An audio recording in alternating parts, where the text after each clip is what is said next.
This week we take a look at the newest spoilers being released, and the rumors of a release date are in the air. We also welcome Mike Ohio Hill back to the show to give us a rundown of the GQ events at Origins Game Fair. This is episode 134. Are you ready for the spark? You have been well trained. No. You don't have to carry a sword to be powerful. I won't fail you. Or do not. I'm not afraid. Please don't try.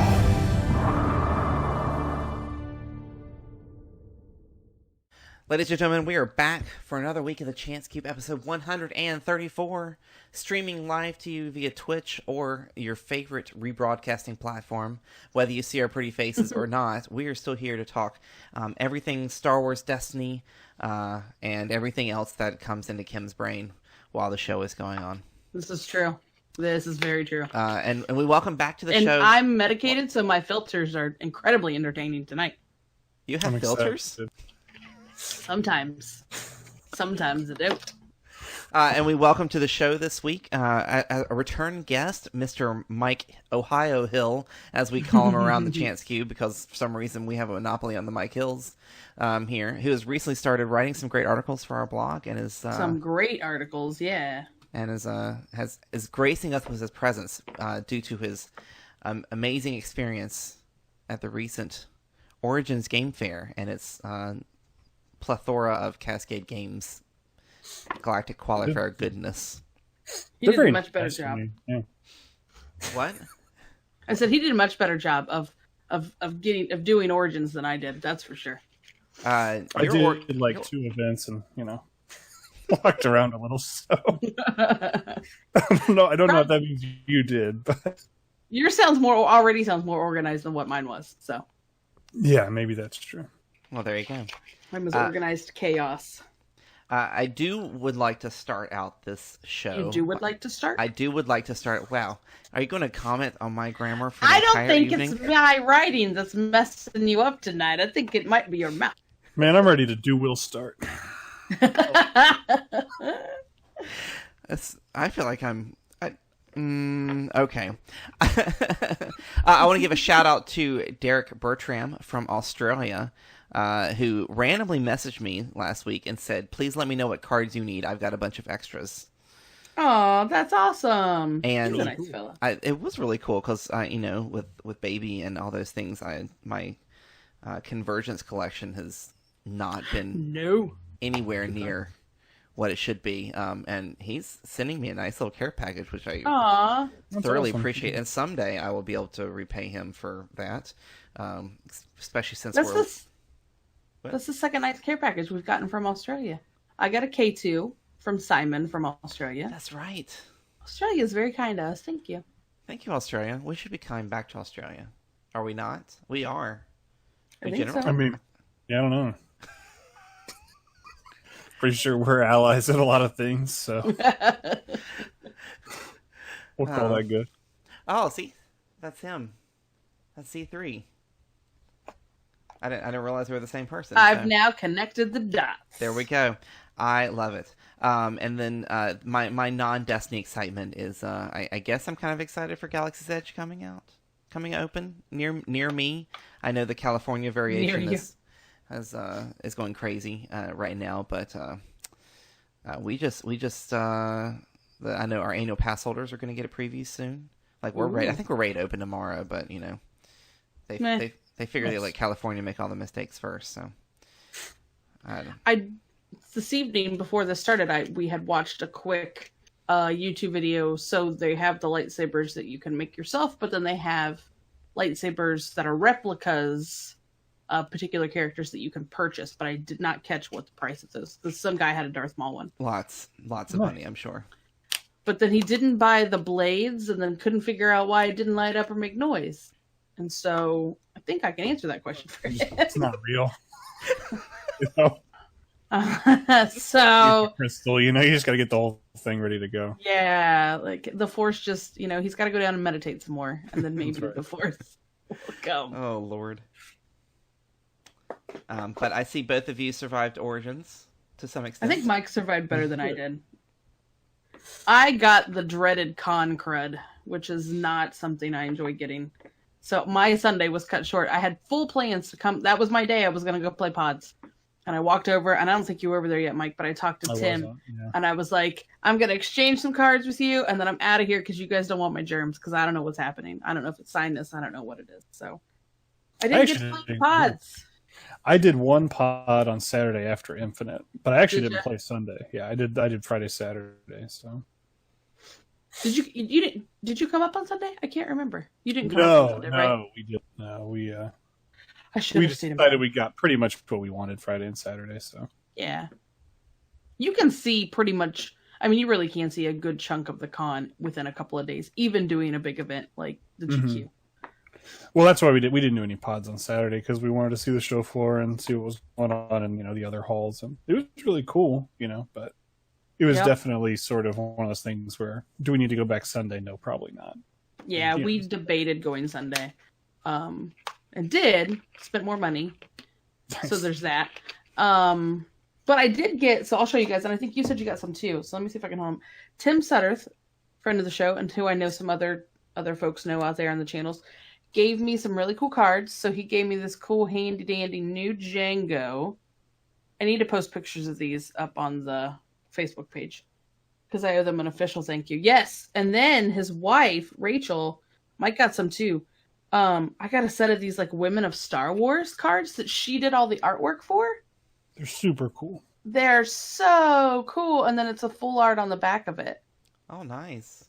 Yeah. And there's Hera, and Mike's got Dr. Aphra, but she did all of them. Like, I was so excited to get these. They're really cool. I can't thank her enough for them. I will be using the Ray locally eventually. If not now, then when Spark of Hope comes out, just to mess around with Kylo. Yeah. So those were, I really appreciate that. And it was fun to get to everybody that was kind enough to chat for a little bit. I think Rich, I'm trying to think who all was over there. Of course, the Ohio crew and several folks from the Columbus group who we don't see as often in Springfield. No, but it was nice to see him, Yeah, like you talk to a lot of people on Facebook a lot, and it's really nice to be able to chat face to face. Yeah, it was the first time I played Josh Levy in the Infinite GQ, and it's the first time I've ever played Star Wars with him. Despite the fact I talked to him on Facebook about Star Wars. Yeah, that's cool. So it's like, that was pretty cool. That was a cool opportunity. That's cool. Yeah, he invited me up for, they have another con, a much, much smaller con, that's board game related in September, I think it is. So we're going to try to make it back up there for that. Nice. I think it's Buckeye board game. I know. I think it's Buckeye board. Oh man, he's going to kick me. I think it's Buckeye board game something. He'll have to tell me. That seems like a fair Google search, right? Buckeye board game something. It'll come up. I think it is. We almost went last year, but yeah, and they've got some cool folks coming. So, nice. And we got some cool games for that hashtag Tabletop Rebellion. Yeah, I was going to say. I'll show you soon. Yeah, Kim, this being your first foray into Origins with our other channel, for those who are not following Tabletop Rebellion on Facebook, you should check it out. Also produced by our parent company, also aptly named the Chance Cube. I know it's just, semantics, whatever. So how was that experience for you? It was a lot of fun. It was a little bit different to.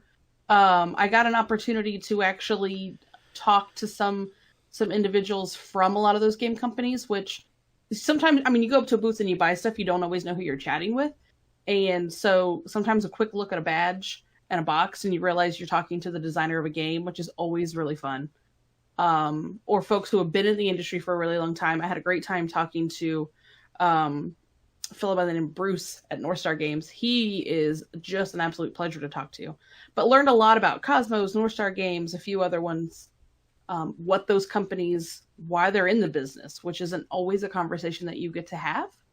When you're, most of the time you're doing a transaction or you're getting a demo of a game, you don't get a chance to dig into what that company is really about. So we're going to do a few board game publisher spotlights to share some of that knowledge that we learned with some of our followers over there. Cool. So that'll be a lot of fun. So yeah, special thanks to everybody who took the time to hang out with us from anywhere from 30 minutes to one of them was about 2 hours. So got to see some previews of I got to see the upcoming expansion to Quacks of Quedlinburg, which is probably one of my top 5 games right now. So that was very exciting. I couldn't talk him out of the copy, and it was in German, so it wouldn't have done me much good anyway. Minor details. But it was fun. Yeah, it was. Do what, Mike? Let's get some Rosetta Stone going. You'll learn it. That's what I needed. I was about to say, if it's one of your top 5 games, you should be learning German.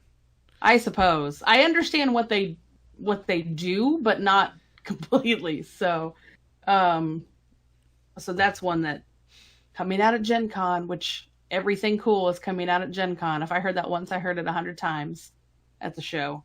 Origins is sort of we're going to tell you about the cool stuff, and then we're going to try to get you to come to Gen Con to buy it. But Origins has 20-ish thousand people. Gen Con has 60,000 plus people.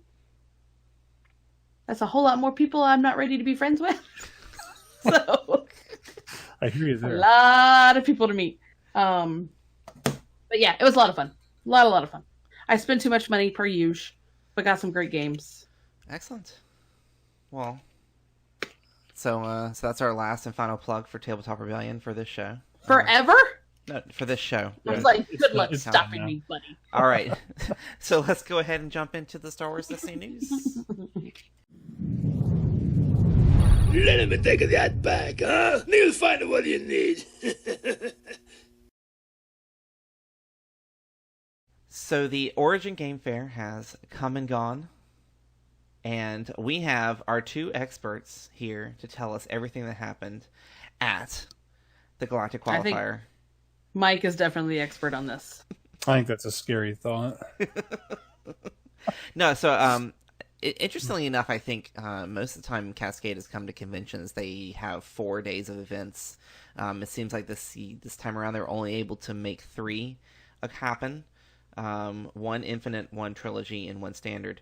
And also interesting that the number of players at these events were seemingly on the smaller side from what we've seen from past GQs. Most likely because Origins is, how much is a ticket to Origins? Well, I think that's a con thing generally, really. Right. I mean, Origins you have to pay.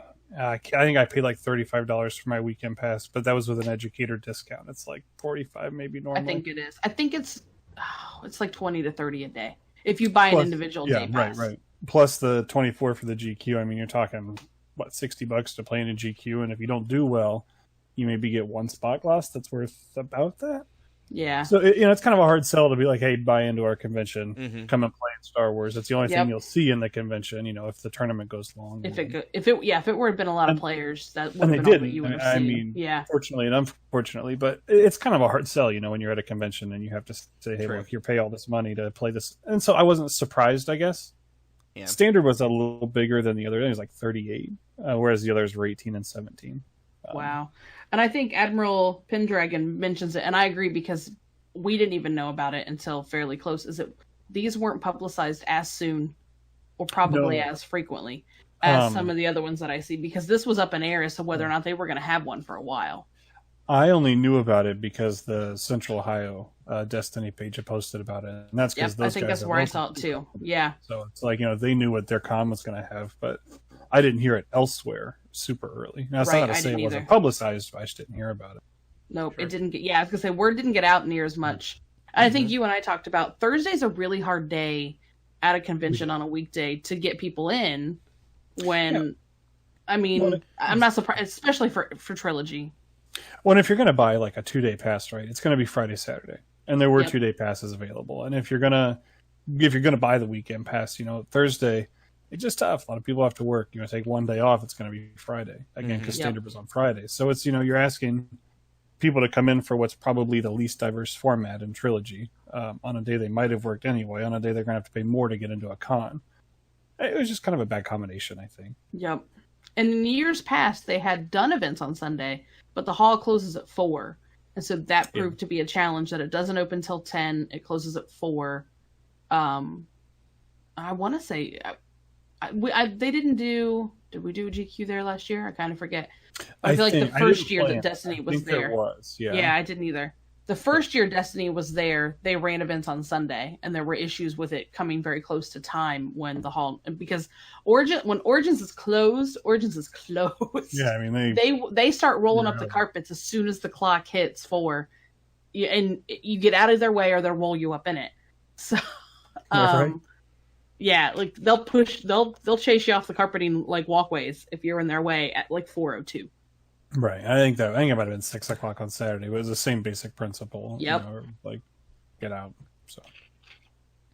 So yeah, I wish that I did not bring a deck. I wish I brought a deck with me on Thursday because the deck that I've been running is pretty close to Trilogy, and I would have jumped in there. But that sounds like they had a fun tournament at a small. Yeah.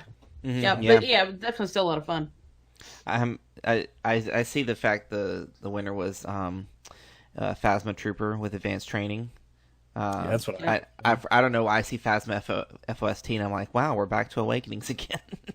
It's like Phasma Trooper all over again.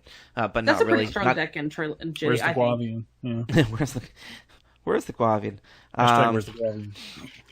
So Thursday Trilogy, 18 players. Brian from the Golden Dice took the win. What a kind of an interesting strategy when you think about it. If you know a GQ's can be poorly attended, going in, you have a better shot at doing well and scoring one of those seats to Worlds. So it's pretty. Yeah, I would say, that is true. But you also have to consider the people that are going to go anyway are going to be the people that probably would have been, more invested. Mm-hmm. I think you lose a lot of your more casual sort of audience when you basically paywall an event. So it is smaller, it's less games, which is less variance. But I think those games you have to sort of assume are going to be at least a little bit, I don't want to say more challenging, but the people there are going to be pretty invested. So it's still a quality win. It's just a smaller event. For sure. Cool. Yeah, I think they did what? I think it was 4 rounds they ended up doing. They did 4. Yeah, because you can cut. The way it ends up working out is it's like 16 players gives you a clean 4-0, but if you have your pair down lose once or twice, then you've got a clean 4-0 after, with 17 or 18 players, however many it is. And I think they had 18, so yeah, it all worked out, and they were able to clear it after 4. And Cascade, actually, to their credit, did a really nice sort of job with that, where they just bide out the tournaments. So basically, if you were, X1 at the end of 4 rounds, they would just give you 2 buys as wins. So you'd finish X1. So you'd go from 3-1 to 5-1. Or, so on Thursday, that's what happened. And you still got the 2 tickets per win. So, nice. Players weren't upset about it because you paid to get in, and everyone got, pretty decent prizes, including bonuses. Yeah. That actually happened to me on Saturday. I got probably more prizes than I would have had the event continued. So it was cool. So standard was 38 players. Winner from Jack from the Golden Dice. So Golden Dice. They had a Golden Dice weekend, man. They did. They killed it. It's those guys just show up. They show up to an event and then it's like, oh yeah, those guys, and then they won. They did kind of one of these and went whoop, and they had to head back home. That's right. I think they drove, if I remember correctly. They did. Yeah. Mm-hmm. I had a great game with Jack on Friday, and of course he would go on to win the event, but well deserved. I mean, it was a really good event, and same thing. It was the way the number worked out. It was 5 rounds, and then they buyed everybody for the 6th. So nice. That's awesome. So that was the Leia Yoda mill variation. That's fairly aggressive. I actually played that. I played against that at a local event recently. It's not fun. The astrogation, I'm not a fan of. There were at least a couple of those, weren't there? Were there at least a couple? I played 2 in the first 3 rounds. And one thing I'll say about that deck, not to be like that guy, but that deck's not that hard to beat if the person playing it doesn't have a lot of practice, because it is kind of hard to, especially with the no answer nerf. It's pretty difficult to actually play that deck carefully enough where you're still getting your threats out and your mill out and you're not dying. Yeah. Especially because when you look at the astrogation version, if Yoda dies, you lose your plot too, because it is spot below. So, it's sort of an interesting thing. But yeah, Jack played super well. There wasn't any of that in that game. So the format that's kind of interested me since it came out. Talk about the Infinite event and. I heard a lot of different comments about that event, but I'm going to let share those. So Infinite is a really interesting format in that it has almost incredible potential to be really fun. But there are some interactions that exist between Convergence cards and specifically Mean Streets, and cards that had cycled out, specifically Hyperspace Jump and Retreat. And I know that anybody who's played in this or anybody who's read anything already knows this, but it doesn't take real long before Mean Streets basically gives you free hyperspace jumps. And it's a little, I don't want to call it toxic, but it is a little toxic to get into a format where, whether it be a gun deck playing hit and run, activate, resolve, claim, and a jump. Or it be a deck like the combo deck that I played that was a Planetary Uprising sort of variation of the same concept, where it's get some stuff down, claim, don't allow interactions sort of thing. The games that went longer were actually really fun, and it was I liked seeing cards like Destiny and Guard and Ancient Lightsaber, and these cards that are gone kind of come back. But I didn't necessarily like seeing cards like Hyperspace Jump come back. So you take what you can get, I guess. It was a good event though. It was the same kind of deal. It ended after 4 rounds, and they buyed the last 2. But... So do you think? And this may be a question for Jeremy next time we see him. But do you think over time Infinite's going to find those cards and just either ban them or? I mean, I don't think an errata is the answer for something like that, but just to try to make those events feel better. It's like, what do you do, right? Because Mean Streets in Standard is good, but it's not like every single deck plays Mean Streets and you lose it every time you see it, whereas in Infinite, that is the case because of certain interactions. And so you look at a card like Hyperspace Jump, and if you were to ban the card, there are a lot of decks that just sort of don't work. So... we've seen with Snoke, they're not that afraid to do that, but we haven't seen since the introduction of Infinite format a willingness to, balance that format in a more negative direction. In fact, they've just sort of opened it up with the balancing in the other direction. Right. So that, I guess that would remain to be seen in the next Balance of the Force if Infinite's something they want to mess with, or if they want it to be sort of open and degenerate. I mean, you think about Legacies and Magic, and yeah, kind of. It's I think that some of those sort of combo decks that just went out that way, there's a chance Jeremy would just tell you, hey, play New Wars and be better. It's like, I don't know. I sort of see both, Sure, yeah. I don't necessarily want this heavy-handed thing that comes in and says, Hyperspace Jump's gone, Retreat's gone, this is gone, this is gone. Right. Yeah. But I also am not sure that if you let things continue, it would be the wise decision if you want to go 6-0 not to bring a deck that's running those cards. Yeah. Well, Infinite's such a newer format now anyways that not many people are spending the time to tech and deck build. So I feel like Infinite's the format that you bring something you feel like it's going to work. And you're not really... Yeah, like you said, all the deck building and testing time is spent in Standard for most players. Especially those I think Infinite's still finding itself too, which is why I think it'll be a little bit before FFG does anything about it, because it just hasn't found itself yet.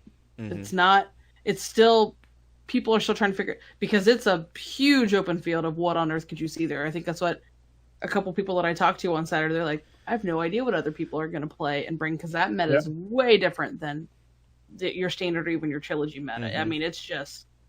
Oh, and I wonder too. Anything can come.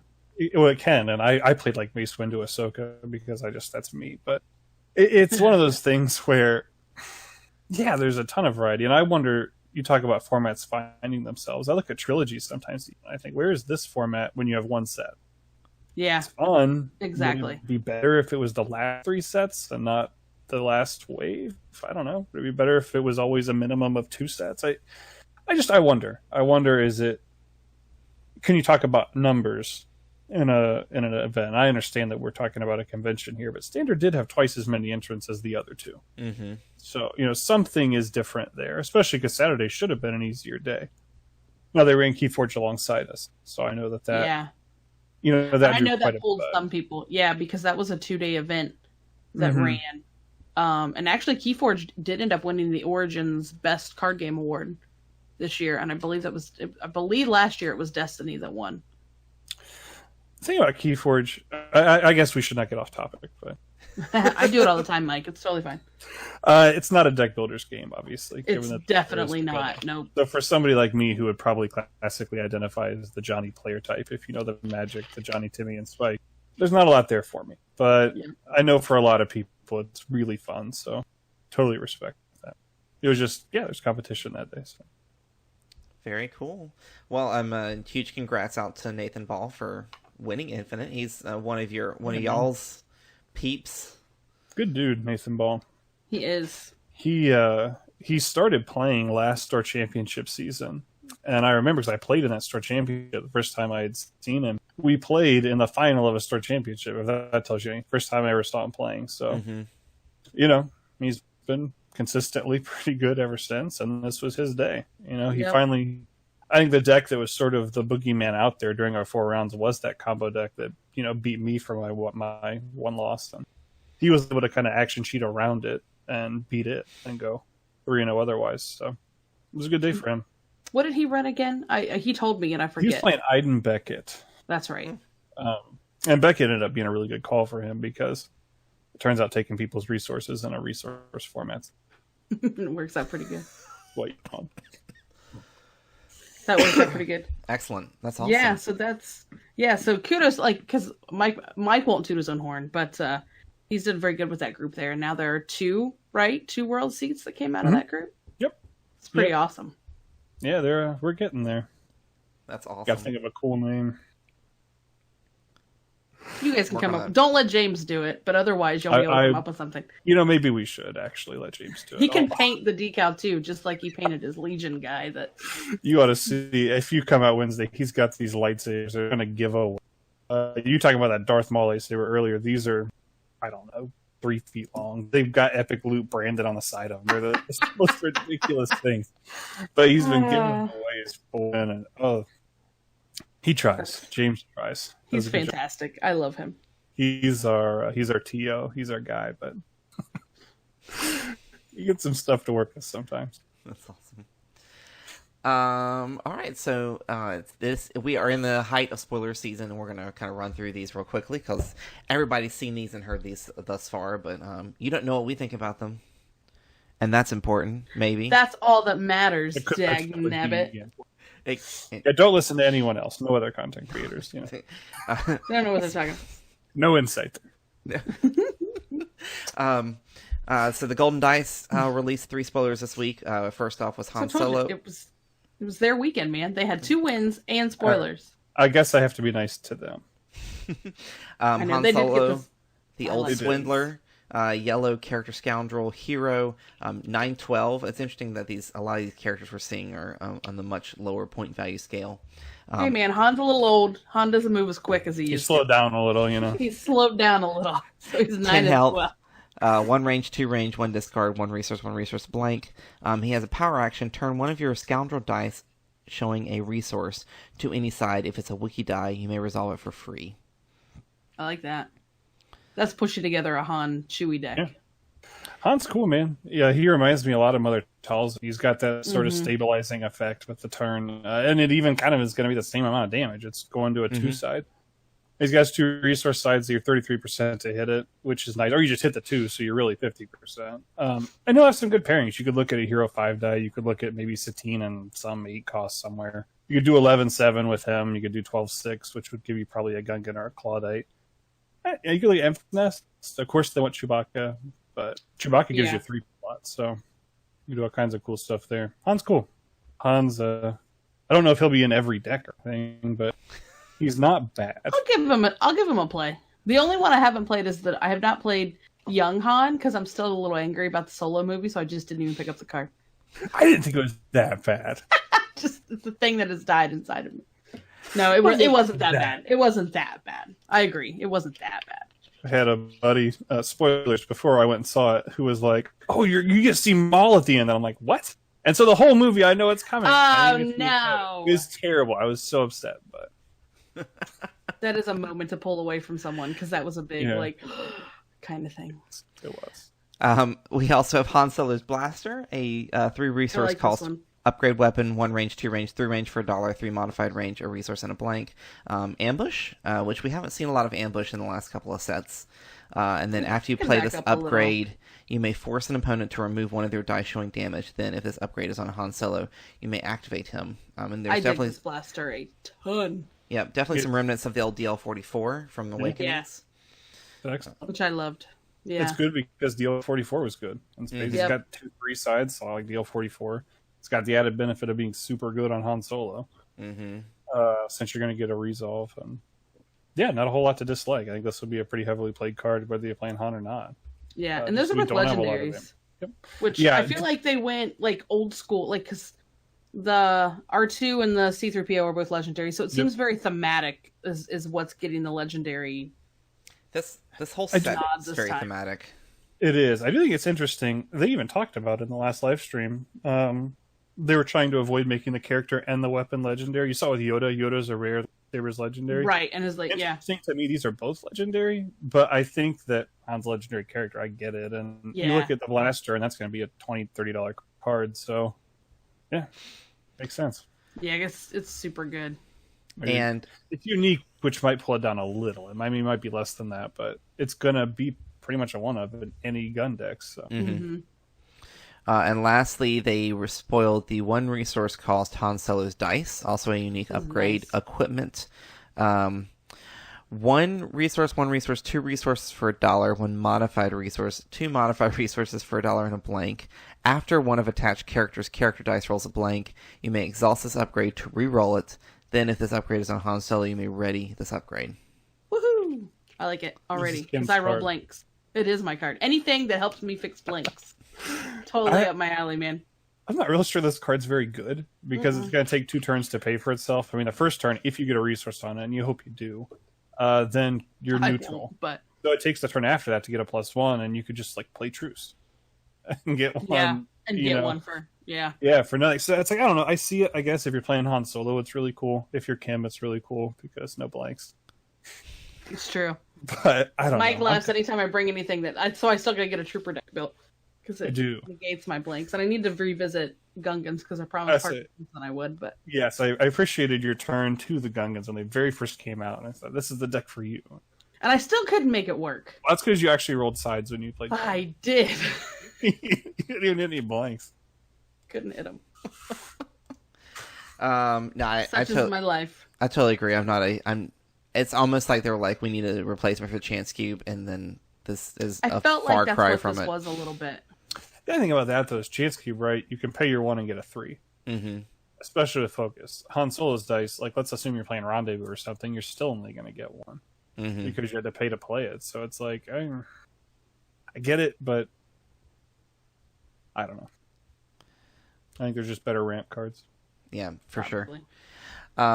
Our buddies over at Discard to Reroll spoiled a few bounty hunters this week. We got the infamous duo of Zuckuss and Forlom. Zuckuss, a 10 health yellow villain character, 1013, 1 range, 2 range, 1 disrupt, 1 discard, a special and a blank. Special reads can gain 1 resource or trigger the after attached character's defeated ability on a bounty you control and discard it. But that's interesting. I mean, I'm curious to see. What we haven't seen is what other bounties are coming in this set. I mean, the ones that exist out there are pretty cool, but they're not worth building a whole deck around. No, and the thing is, right? So if you read No. if you read the special as a resource, which is what it will be if you don't have a bounty, I don't know that I could pay 13 for them. Mm-hmm. But I mean, with the 10 health on the 2 side, so you have to assume you're trying to get the double value on the special, or the after character's defeated, and so then you have to assume when you're going to resolve that he is as good as the bounty effects you're resolving are, and the consistency with which you can hit the special, because you can't play a bounty thinking you're going to hit a 1 and 6 every turn, because you're not going to. So it's like you really have to, I think, be reaching for that extra point of value, or extra 2 points of value in your bounties. And so in a bounty hunter deck, I guess maybe. I just don't think they're there yet. I almost feel like it may not even be this set; it may be the next set. I think before they totally really get ramped up. I think I agree. I think I'd like to see him be 12 cost elite. Just because I don't know that he will be consistent enough. I mean, if you play him with some kind of villain special chaining, is okay. You're gonna have the new mastery. You're gonna, someone like Arinda Price does it, but you're probably gonna have to do it with focus or just naturally do it. And I don't have a ton of confidence there. Yeah, and it seems of course they have designed him to be played along Forlom, who doesn't have a focus. 12 health droid bounty hunter, 12-15 point value, 2 range, 1 disrupt resource and a blank. Whose static ability is after a bounty you control is discarded from play, you may add it to your hand. So this does prevent the bounty that Zuckuss is discarding from actually hitting your discard pile, as long as they're both still alive on the table together. So, and when played together, you do have 2 points, which seems to allude to the fact there may be a 2-point plot that will support the bounty hunter synergy. Because decks that are built in this game are generally not thematic. The ones that are most competitive, and it's almost as if this set is trying to say, please build something thematic, and they're going to be cool. Kylo and Ray. then we're gonna go, nah. All about Kylo Ray, but right. Forlom is he generates hand advantage. I mean, hand advantage isn't bad, but it's dependent again on discarding your own bounties, and it's like if you don't do it, with the special we just talked about, you're gonna have to do it the hard way, and is that good? I mean, unless you're playing someone who's got an Ewok deck and you're bouncing every Ewok they have. Right, your Hoth Trooper, your Goth Trooper, as we say. It's like I don't know. I think a lot of the best downgrades you want back aren't even bounties anyway. Ones that are just downgrades some other thing, abilities or something. And now 2 disrupt sides, not ideal. Could be useful. 12 health at 15 elite. That's pretty good. That's Iden value, which isn't bad. 2 sides, again, not bad. That's Iden level, but yeah, they don't cost, so that's nice. I feel like if I was building a deck, I mean, it brings yellow. Like Villain Yellow doesn't have a lot. You look at our next spoil, which is Mist Hunter. I'll let Jason talk about in a second. I sort of see it, but like, I don't know. I don't know if I see it. I see Forlom as like a. Yeah. Again, where's his partner? How are you really pulling this off? Because I don't think relying on that special to do this is practical. So there's got to be some other way to do this effectively. Sure. Yeah. The Mist Hunter 2 resource calls support vehicle unique. After you activate a bounty hunter, you may activate the support. Then you may spot Forlom to reroll this die. You may spot Zuckuss to resolve this die. 3 range for $1, 1 disrupt, 1 discard a resource and a blank. So the Mist Hunter does want to be played with both of these to get full effect of his of the support, which kind of locks you into the pairing itself. I don't know. Do you see Mist Hunter being played outside of these 2 characters? I don't know. Mist Hunter's a card, right? So I don't hate it because you pay 2. I know it's got pay side, which is not ideal. But Forlom really rerolling the die is cool, but you're 66% hit something you don't want anyway. Assuming you're chasing damage, and that disrupt actually might be the better side the way it works. It's a cool tempo card, but I don't know that I like it. Fair enough. And last but not least, I say last but not least, but they like spoiled 70,000 cards. There can't be very many left at this point. Fantasy Flight Games released an article last week on red leaders and villain troopers. Red hero leaders and villain troopers. And so the first of which was Admiral Holdo, a 9 health, 10-13, 2 indirect, 1 focus, 2 focus, 1 shield, a special, and a blank. After this character is defeated, you may ready a vehicle, special, gain 1 resource, or play a vehicle from your hand, decreasing its cost by 2. And of course, all these cards on the hero side are geared very much towards vehicle builds, multiple, like almost like instead of the current vehicle builds are generally hinged on an armored reinforcement and one big vehicle that's pummeling you in the face. It seems like we're trying to get back into the horde, the swarms, vehicle swarms. Or I know, they wanted it to be a thing, and it just wasn't a thing. It was a thing for like 2 seconds with the Ayla, Rose, and whoever was with them. I don't remember their deck. I mean, you get Holdo, you're able to chain into the special, and you got free X-Wings coming down. I like a Holdo. I know she's not like a fan favorite, but the card's not bad. The 2 focus sides make me think of Padme, especially because that gives you armored reinforcement. If you are playing something like X-Wings to push your number quicker. 19 health, so you just got to deal with that. But I don't think she's bad. I think if the character's defeated thing as a bonus, it's not a build around. It's like K2SO. Right. He has a defeated effect. It's very rarely relevant if you're playing him. It could be in a holdo deck. It might affect your opponent's choice of targets, when they target you. But no, right now, I mean, I think the thing that screams at you is Padme, but you'd like to get other colors in there too, and I don't know. Could be really cool. The B-Wing came out, 3 resources. After the action phase begins, you may activate the support.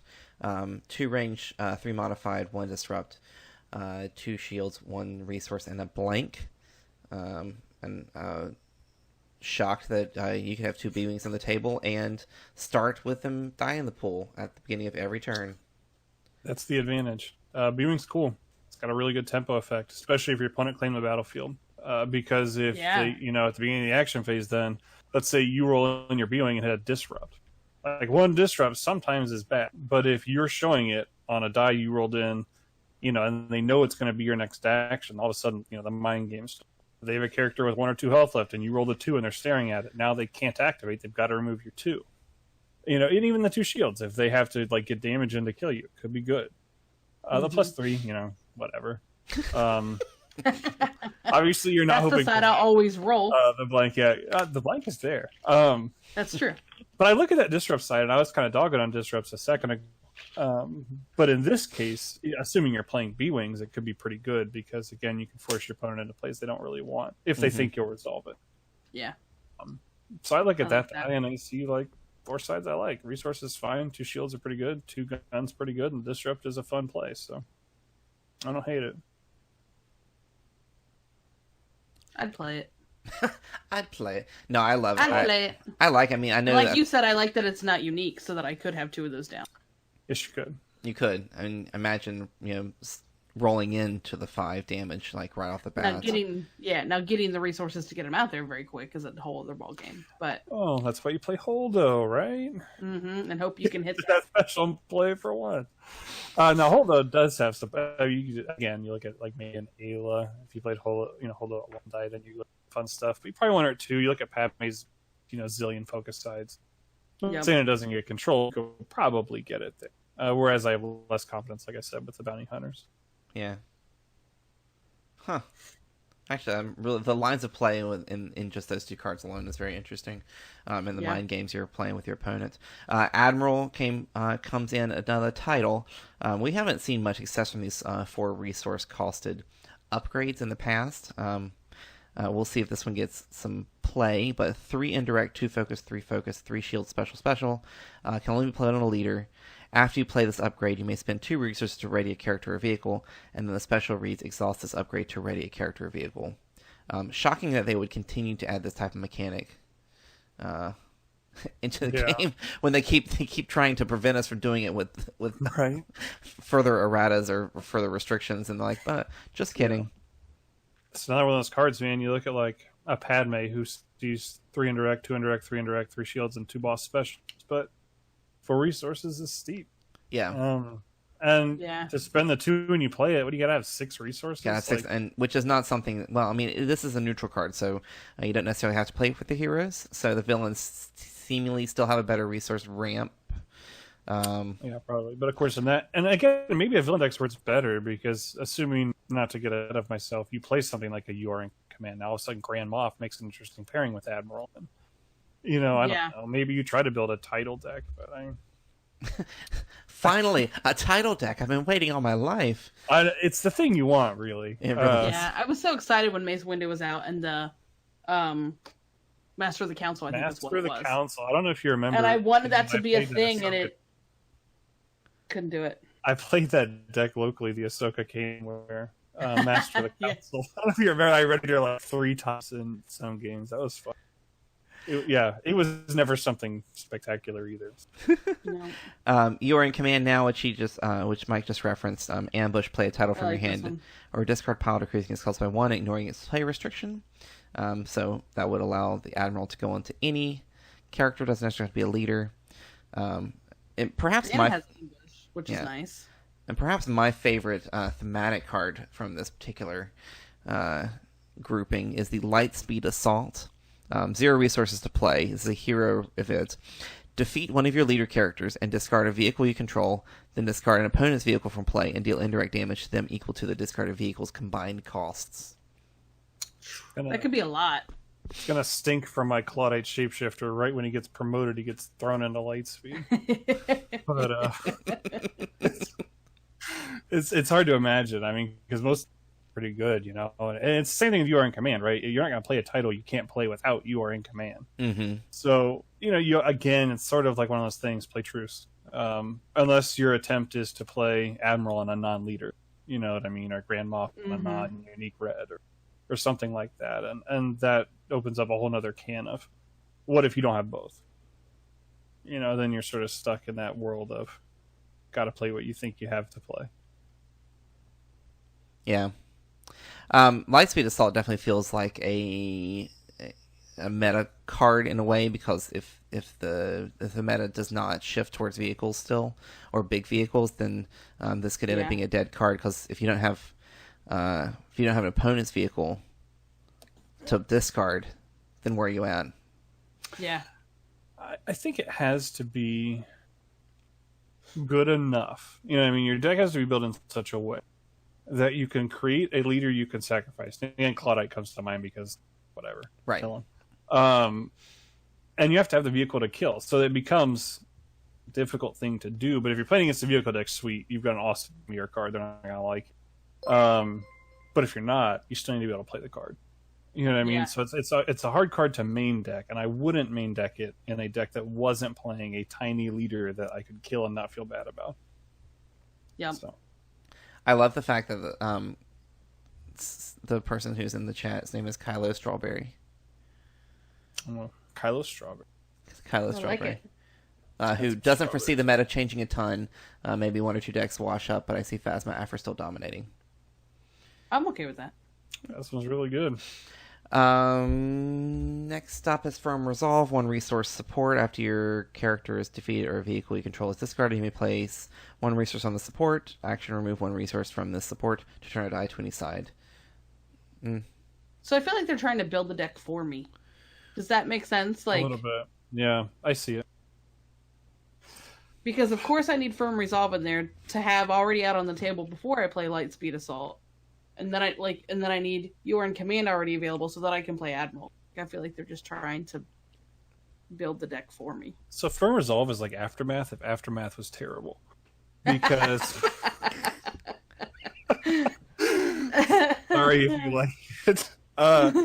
It's tough, right? Because like you don't want to actively destroy your own board state. So yes, vehicles get discarded, and maybe you do play like a Lightspeed or something, but ultimately getting a resource on this card is not going to be something good. Like something bad has to happen to you for this to happen, unless you're playing like 6 Hoth troopers or whatever. But I assume you're not.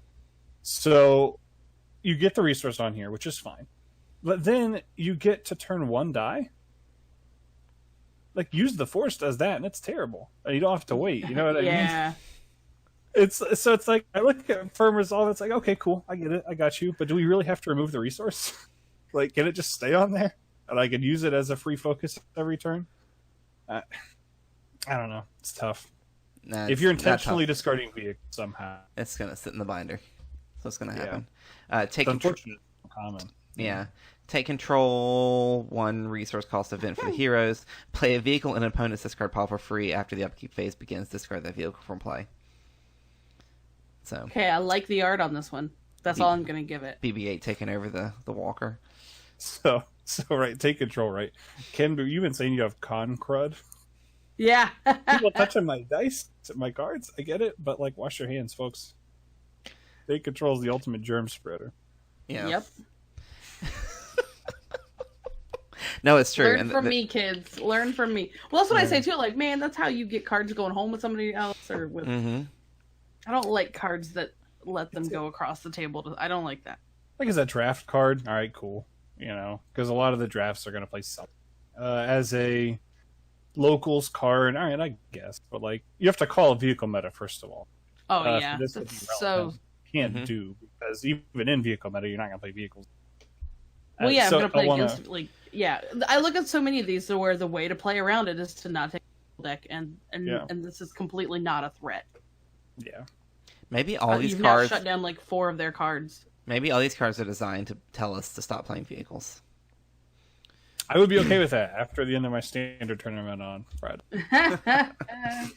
The villains saw Gideon Hask, a character trooper, 9 health, 10-13 power action. If you control the battlefield, roll a trooper die on a card you control into your pool. 1 range, 2 range, 2 indirect, 1 discard, 1 disrupt, 1 resource, and a blank.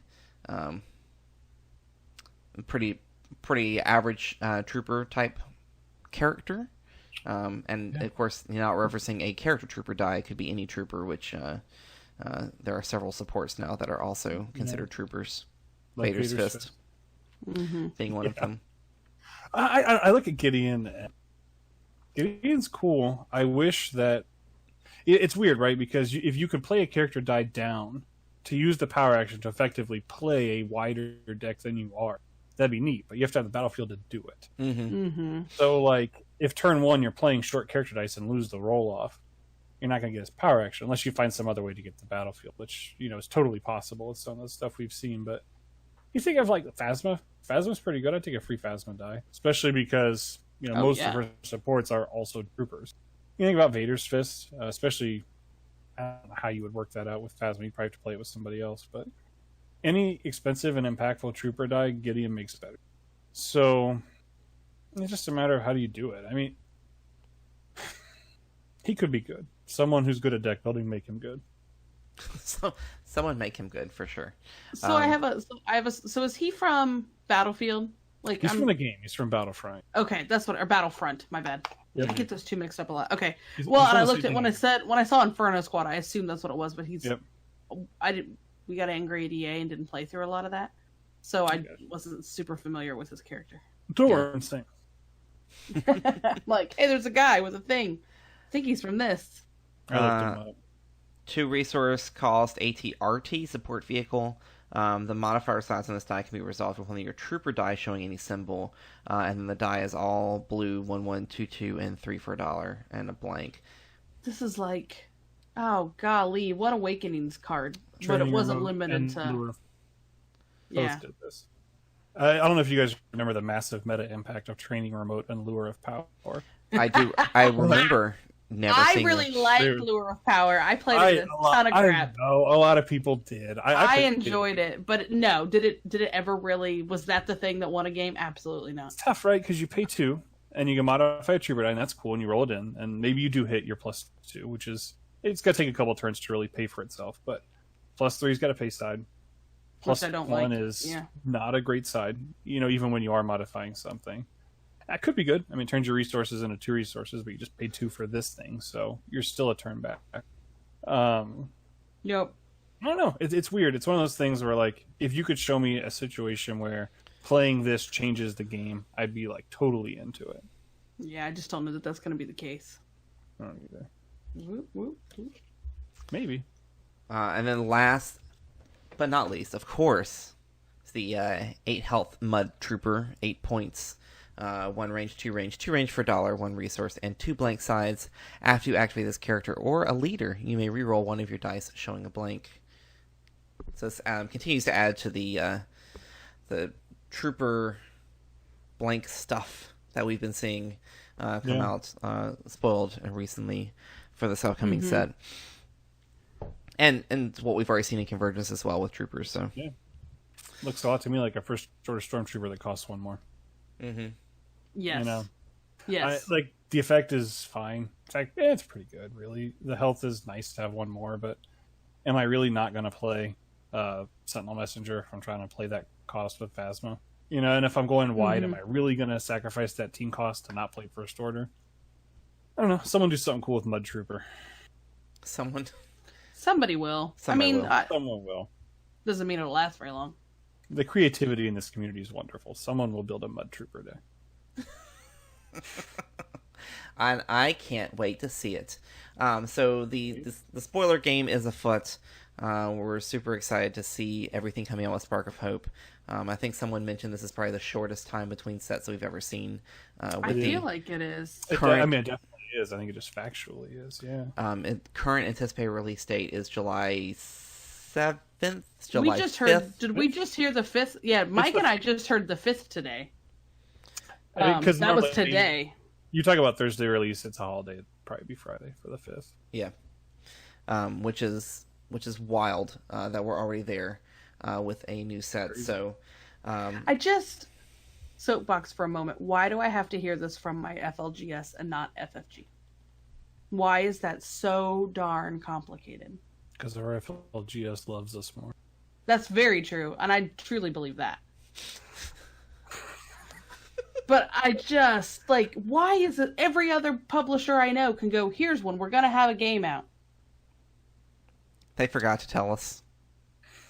I figured we'd just figure it out. New product on the shelves, go buy it, guys. It's Well, part of, I mean, and I guess, their product's not cheap, so sometimes you're like, gee, if I'd known, maybe I wouldn't have bought this particular thing at Origins or whatever. but you would have anyways. Yeah, they're out So I probably would have anyway. So now they're out of luck because I blew all my stinking play money. So so whatever. I'm gonna have to go draft and hope for the best. That's, what I'm else gonna is- draft all 6 legendaries and Do be it. done with it. Oh, never mind. Again, I'm off topic. So in the spirit of time, since we've have had plenty of robust discussion on these cards, we're actually going to save all this discussion for next week, Kim. You've already I'm written okay half of with next that. week. You've already written half of next week's script. So Win we're going for You are a prolific writer. so we're Win going for Kim. to go ahead and jump into the answers to last week's question. There can be no mistakes this time. So we wanted to ask what your favorite Star Wars Destiny accessories were, because it's been a while since we've actually talked about those. Deck boxes, tokens, alternate art cards. I guess we talked about alternate art cards. I don't know that that's a necessary quote-unquote accessory. You could That you accessorize with them. You can. Yeah. Before, I don't know if you saw the mic, but I did see some pretty darn cool tokens. And again, it was Tim. Tim Sutters had all the cool stuff at He's got all Origins the this cool year. stuff. I just met Tim this last weekend. Yeah, I've chatted with him, but that's the first time that I had met him face to face, and he's a really cool guy. So I walk up, and he's got in his little thing of tokens, and I notice he has these small Millennium Falcons, and they look similar. They're in his little case or whatever with some laser game tokens, like those really cool Nice, Stormtrooper ones that are probably some of my favorite tokens out there. And I'm like, oh my gosh, do they make those too? And no, Tim made them with his kids using white Shrinky Dink. That's cool. I didn't know, one, that white Shrinky Dink was a thing. I knew Shrinky Dink was a thing because I still don't know what that is. I'm just pretending like I do. you don't know what Shrinky Dink is? No idea. Oh, Mike, your childhood is missed out. I'm sure it was. So Shrinky Dinks is this awesome stuff for those of you that don't know, like Mike, and had a sheltered childhood. I'm kidding. It's most of the time it is clear, and you can like put it down in your favorite coloring book and trace an image or something on it, or draw your own thing that you want to trace on it, and you draw it normal size. And then a grown-up puts it in the oven for you because you're not allowed to play with hot stuff as a kid. And they shrink down into much, much, much, much, much smaller, and the Shrinky Dink firms up to be fairly solid, a little brittle. Nice. Like 10%. You make keychains, yeah. it's something like they go from something this big to Gigantic. something Yeah. like Very intense. it's very like actually tiny. on a tablet, Throwing in the So- oven, blacksmithing thingy. Yeah, so you can't do super detailed stuff. So he found some little Millennium Falcon thing that kids traced, Nice. and they threw them in the oven, and they are actually really great tokens. I was a little That's jealous. really cool. So if you can't find tokens that you like, there's now an option. You can make your own with Shrinky Dinks. I'm not that talented, and I'm not allowed to use the oven without adult supervision. That's funny. So we had a few other lists of great. We had one really long list of. Checking that out. He named off. Rick Russell gave us every accessory he uses, and I appreciate that Yes. because Good now man. I kind of want to check out a couple of things. Sure. I also use Dragon Shield purple matte sleeves sometimes. I did it Origins. I don't have purple matte. I do use Dragon Shield. Like I'm pretty much exclusively Dragon Oh, Shield yeah. sleeves at this point. The tokens, I use all the FFG ones. All these guys using like their ones they've got in different places. That's cool to me. Just use most of the time because they're the easiest thing to throw in my bag, and I don't care if I lose one because I have 300 of them. Are those FFG chits? I used I'd like the ones You have She the said cool ones that she you've said actually won. chits, CHIT. I did. I'm did. sorry. I did say family shit. friendly. We're good. That's a board game. Hashtag bring your kids to the Chance Cube. No, I do. I have the plastic ones. I have the regionalist top 16 ones from last year, and then I'm not regional that good, Mike, so I have to use the cardboard ones. I'm not that good either. I just have the tokens. Says the guy with a world's seat from regionals. What else we got here? James Angstmans has a playmat to calm the sound of the dice on our wooden table outside of my kid's room at night. That's smart. That's a smart investment right there. Or else your kiddos are going to be Everyone up. should get a playmat. Did you see James Angstman also has actual like chance cubes? I don't know if they're like, I don't know if he's inspired by our logo or it's just coincidence because he wants a die to pick his colors. I've seen two photos of these. I saw him post a photo of them again. I'm pretty sure it was him, or someone else has another set too. But I thought that was really cool. Those were neat. His chance cubes for decision making when I can't decide between what cards to play. Maybe that's what I'm doing wrong. Maybe I just need to bring a set of chance cubes and just be like, let's play that one. Yeah, you become like the Star Wars Destiny Two-Face where you're flipping a coin all the time to make your decision. I like it. I could totally make that a thing. I have got to play that way from now on. It can't be any worse than what I already do. Like, after working all day and attempting to make smart decisions on our Wednesday night, I might as well just roll. It's like the plot of a movie. You guys be like, yes, man, and now kind of like you say yes to everything. I like it. Yeah. You guys are just like, listen to the dice. There's another James Rejo, perhaps. I hope I didn't say your last name wrong. Dice luck, which is a thing that I don't have ever. It's a powerful thing. It's helpful. Unless the only dice luck I have is if James is pulling a pack. That's but then James at our store has the dice luck. Yes, I like that. That's an accessory. My accessory is my luck. I like that. Mm-hmm. Dice trays were mentioned a couple times. I can't. Do you? I don't think you don't roll. Do you roll a dice tray, Mike? I don't. But the only reason I can't. don't, like locally, we have room. I could, but a lot of times it's something like, and I know a lot of people do, but it's something like at Origins, for example, or at a regional, when the tables are kind of cramped. I prefer to just roll on the mat. There's not a lot of space, and since that's what I do, then I don't like to do totally different stuff than I would do at a bigger event. I agree. So I just roll on the mat. I feel like my dice need the full freedom to roll to their appropriate, and if I throw it in a dice tray, I'm taking that away from it. And if I throw that die on the floor, it just gets excited. I couldn't control it. When we've had a dice tray at our local night, I've attempted to use it, and it feels so awkward that I just feel like I roll even worse because it's like it's totally throwing off what you're used to.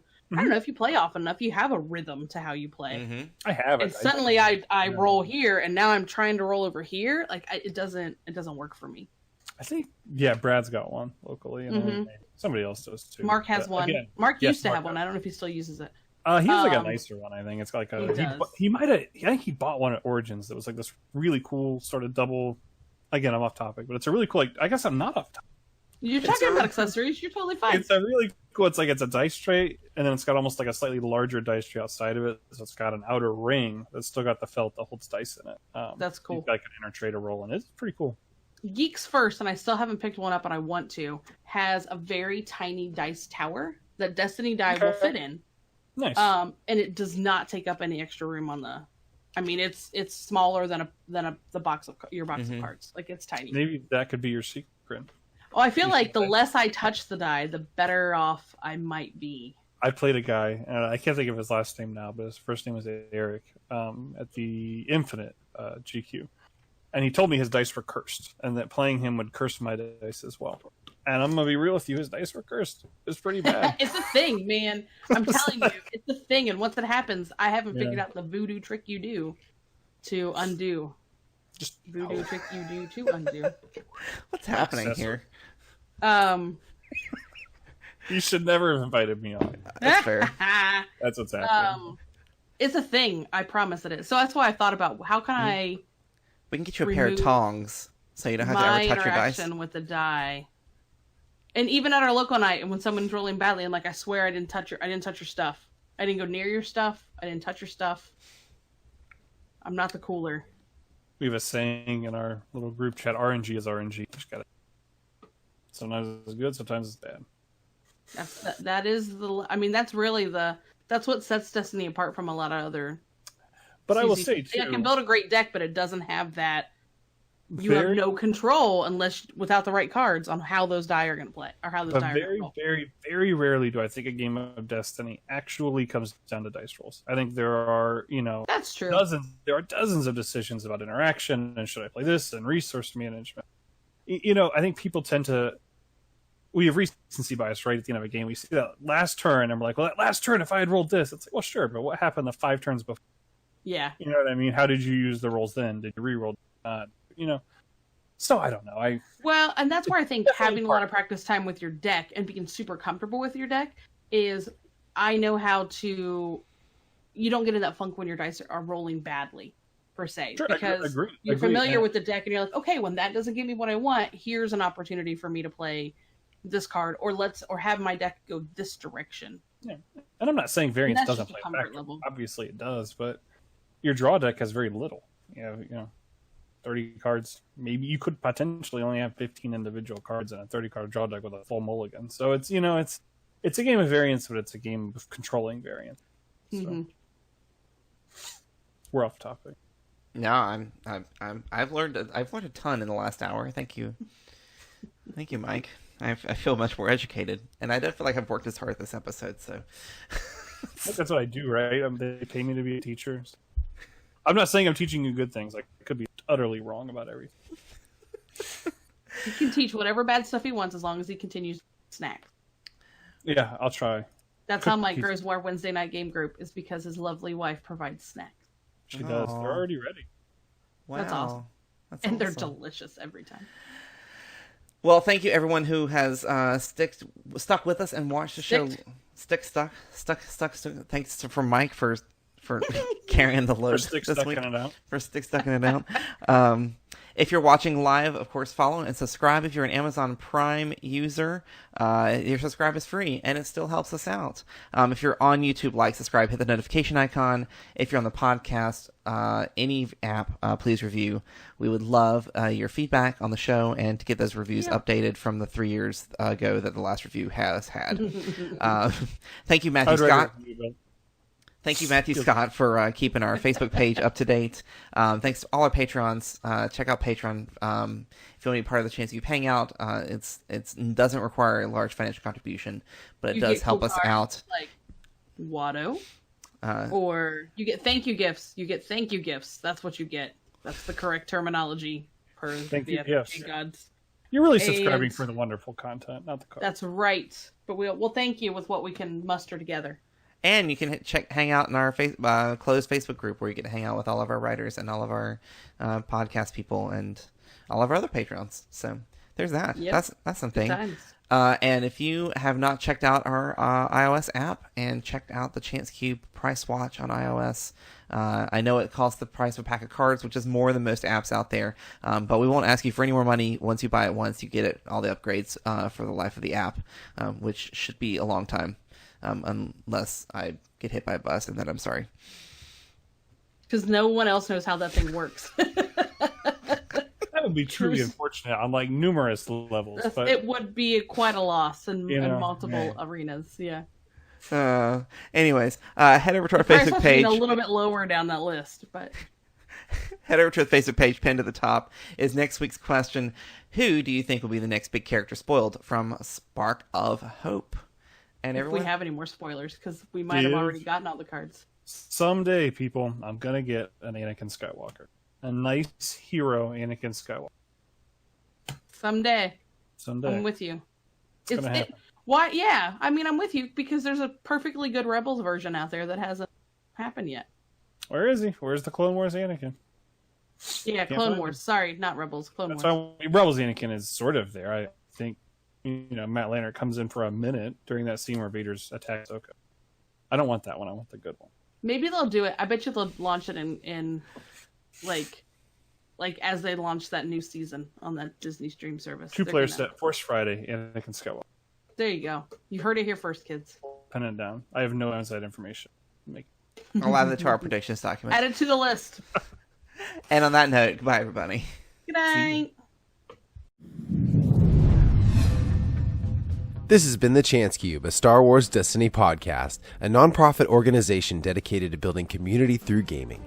Visit our website for all things Star Wars Destiny, including our price watch, meta tracker, and latest articles from the Chance Cube family.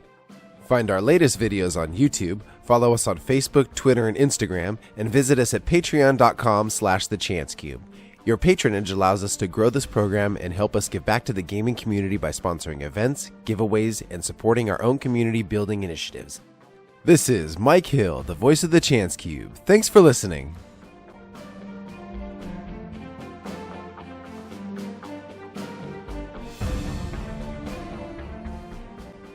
The Chance Cube is not affiliated with Fantasy Flight Games, Lucasfilms, or the Walt Disney Company.